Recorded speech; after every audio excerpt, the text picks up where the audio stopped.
एक पुराने और बोसीदा मकान में एक गरीब मजदूर रहता था। मकान क्या था, बस आसारे कदीमा का खंडर ही था।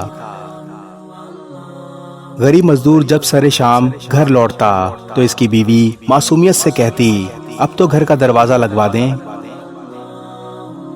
कब तक इस लटकते पर्दे के पीछे रहना पड़ेगा। और हाँ, अब तो पर्दा भी पुराना होकर फट गया है।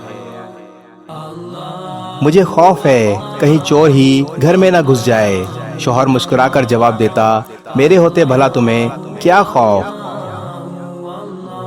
फिक्र ना करो, मैं हूं ना तुम्हारी चौखट।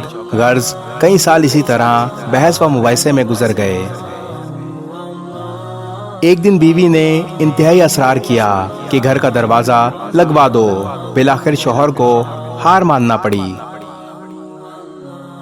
उसने अच्छा सा दरवाजा लगवा दिया। अब बीवी का खौफ कम हुआ और शौहर के मजदूरी पर जाने के बाद वो खुद को महफूज तस्वुर करने लगी। अभी कुछ साल ही गुजरे थे कि अचानक शौहर का इंतकाल हो गया और घर का चिराग बुझ गया। औरत घर का दरवाजा बंद किए पूरा दिन कमरे में बैठी रहती। एक रात अचानक चोर दीवार फलांग कर घर में दाखिल हो गया।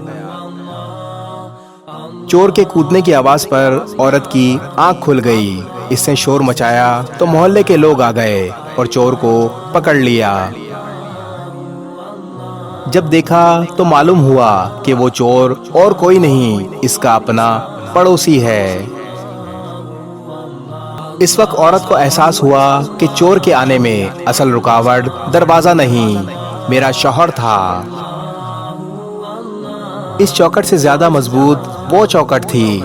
शौहर में लाख ऐब सही, पर हकीकत यही है कि मजबूत चौखट शौहर ही है। इस वीडियो को शेयर जरूर करें। हो सकता है आपके एक शेयर से ये बात किसी के दिल में उतर जाए।